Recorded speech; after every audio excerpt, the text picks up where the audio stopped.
Today we learn about motion. It is the most relevant topic of class 9. So one by one we cover the part of motion like distance and another one is displacement and after that speed. First of all we look what is motion. Actually motion is not any complicated topic, it is a simple topic.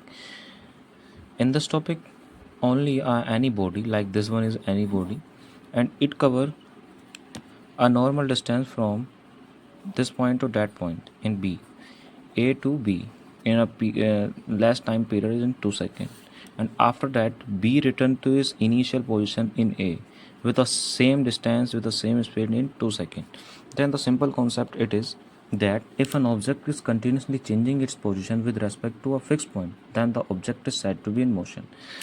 So that's why we can say that this AB line is in motion or object A dash is in motion because it covers same distance and same speed or continuously changing its position.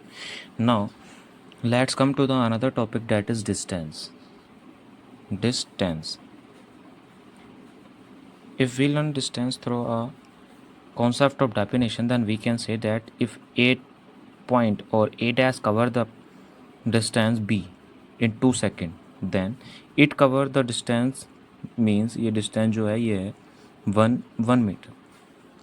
Then we can say that then the A dash cover the point from A to B in 2 seconds. So that's why हम क्या कहेंगे कि जो A dash ने distance cover की है वो 2 second में कितनी की है 1 मीटर. तो ये हो जाएगा हमारा डिस्टेंस के अंदर. ठीक है, डिस्टेंस हो गया. इसके पास आता है हमारा डिस्प्लेसमेंट. डिस्प्लेसमेंट का मतलब होता है कि इनिशियल वेलोसिटी और हमारी जो फाइनल वेलोसिटी होती हैं उनके बीच की जो मिनिमम डिस्टेंस होती है उसे हम डिस्प्लेसमेंट कहते हैं. लाइक ए पॉइंट दिए रहा, बी पॉइंट ये रहा. ठीक है, पॉइंट कोई यहाँ से चला, वो आ गया हमारा सी डैश पर. ठीक, यहाँ पे आया वो, ये आ गया हमारा बी डैश पर, फिर वो आया यहाँ पे, वो कितने पर आ गया अब ए डैश पर. ठीक है, यहाँ से जब वो ए से सी डैश पर आया यहाँ भी 2 सेकेंड, यहाँ से जब यहाँ गया यहाँ भी 2 सेकेंड, यहाँ से यहाँ गया जब भी 2 सेकेंड. ठीक है, यहाँ से चला था यहाँ आया, यहाँ से यहाँ आया, यहाँ से आया. ठीक है, इनिशियल से चला था और फाइनल पे आके आ गया. तो हमारी जो डिस्प्लेसमेंट हो गई इस कंडीशन में वो कितनी हो गई 0. क्योंकि अगर पॉइंट यहाँ से यहाँ चल रहा है और दोबारा वह यहीं पे आ रहा है घूमकर, तो यहाँ पे जो उसकी मिनिमम डिस्प्लेसमेंट हो जाएगी वो हो जाएगी 0. दैन द डिस्प्लेसमेंट जो हो जाएगी वो नॉट इक्वल टू 0. इस कंडीशन में डिस्प्लेसमेंट 0 हो जाएगी. अब इसका हमारा नेक्स्ट पार्ट था स्पीड. अब स्पीड क्या होता है, जो distance travel by the object per unit time is called the speed of the object. Speed अगर के इक्वल आता है हमारा जो हमने जितना भी डिस्टेंस ट्रेवल किया है और अपॉन में टाइम टेकन. मान लो हमने जहाँ पे जब मोशन किया था तो यहाँ पे हमने कितनी डिस्टेंस कवर की थी 1 मीटर. कितना टाइम लगा था 2 सेकेंड. ठीक है, तो एस के इक्वल कितना आ जाएगा, ये फॉर्मूला अगर नॉर्मल यूज़ करें तो S equal to D upon T, ये आ जाएगा हमारा स्पीड का. अब हमारा नेक्स्ट पार्ट आता है वेलोसिटी. कि वेलोसिटी क्या होती है. एक्चुअली वेलोसिटी जो होती है वो होती है the time rate of change of displacement on object in a particular direction is called velocity of an object. Velocity के इक्वल होता है हमारा डिस्प्लेसमेंट अपॉन टाइम टेकन. ठीक है, अगर मान लो हमारी कोई डिस्प्लेसमेंट पॉइंट ये है, एक सेंटर ये फिक्स पॉइंट है, पॉइंट ए है, यहाँ से चलता है और यहीं आ जाता है, तो हमारी डिस्प्लेसमेंट हो गई डी क्या होगी 0. टाइम कितना लिया उसने 2 सेकेंड. तो इस कंडीशन में जो हमारी बी होगी, ठीक है, डिस्प्लेसमेंट तो 0, टाइम कितना 2 सेकेंड, तो बी कितना हो जाएगा 0. ठीक है, इस कंडीशन में बी जो है वो इक्वल हो जाएगा 0 की. अगर हमारी डिस्प्लेसमेंट 0 होगी या टाइम टेकन तो 0 हो नहीं सकता. कंडीशन उस टाइम में हो सकता है अगर हमारी जो बॉडी है वो बिल्कुल ही ना चल रही है, उस कंडीशन में हमारा टाइम टेकन 0 हो सकता है. लेकिन वेलोसिटी यहाँ पर 0 है बिकॉज उसने इनिशियल और फाइनल सेम पॉइंट पर हो गया, तो यहाँ हो गया हमारा बी इक्वल टू 0. कंडीशन यहाँ पे आते हैं यूनिफॉर्म वेलोसिटी सेम होती है. यूनिफॉर्म वेलोसिटी की बात अगर करें तो सेम डिस्टेंस पर सेम स्पीड पर सेम जो हमारी डिस्टेंस कवर की गई वो यूनिफॉर्म वेलोसिटी हो गई. इसके बाद आता है हमारा, अब आता है एक्सेलरेशन.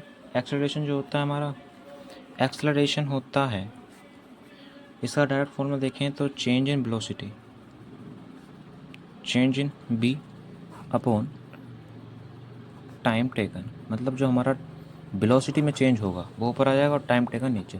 जितना भी वेलोसिटी में चेंज होगा वो ऊपर आ जाएगा, मतलब चेंज इन वेलोसिटी। जिस भी क्वांटिटी में चेंज होता है वो डेल उसके आगे लग जाता है डेल्टा, ये होता है चेंज इन एनी बॉडी में। अगर चेंज होता है वो चेंज ये आ जाता है, टाइम आ जाएगा जितना भी हमने यूज़ किया है वो आ जाएगा किस में, एक्सेलरेशन में। एक्सेलरेशन जो होती है हमारी वेक्टर क्वांटिटी होती हैं। अगर मैं आपको बता दूं वेक्टर क्वांटिटी जितनी भी होती हैं, जैसे वेलोसिटी हो गई हमारी और हमारा एक्सेलरेशन हो गया, जितनी भी क्वांटिटी होती हैं सब ये डायरेक्शन पर डिपेंड करती हैं। और हमारी जितनी भी स्केलर क्वांटिटी होती हैं, स्केलर, ठीक है, ये सारी डायरेक्शन पर डिपेंड नहीं करती, डायरेक्शन पर इंडिपेंडेंट होती हैं। जैसे हमारी स्केलर क्वांटिटी हो गई डिस्टेंस, ठीक है, डिस्प्लेसमेंट हो गई, ये सारी हमारी वेक्टर क्वांटिटी नहीं होती, स्केलर क्वांटिटी होती हैं, डायरेक्शन पर डिपेंड नहीं करती। अब हम पढ़ेंगे one dimensional motion. One dimensional motion क्या होता है? वन डायमेंशनल मोशन,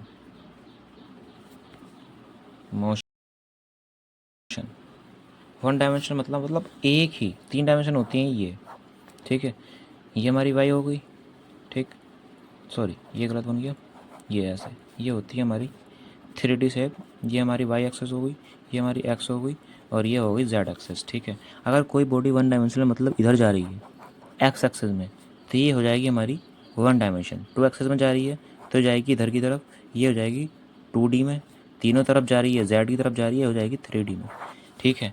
अगर वन डायमेंशन की बात करें, वन डायमेंशन, तो इसका मतलब होता है कि जो हमारी ट्रेन है, एग्जाम्पल ट्रेन एक डायरेक्शन में जा रही है, उस कंडीशन में क्या कहेंगे कि जो मोशन हमारा हमारा वो है वन डायमेंशन। तो चैप्टर हमारा कंप्लीट हो चुका है, वन शॉट था ये। अगर इसे ब्रीफ में पढ़ना चाहते हो तो टेलीग्राम लिंक दे दूंगा इस कैप्शन के नीचे, टेलीग्राम पे जाओ, नॉर्मल नोट्स मिल जाएंगे जो मेरे हैंड रिटन हैं। Thank you, subscribe for more.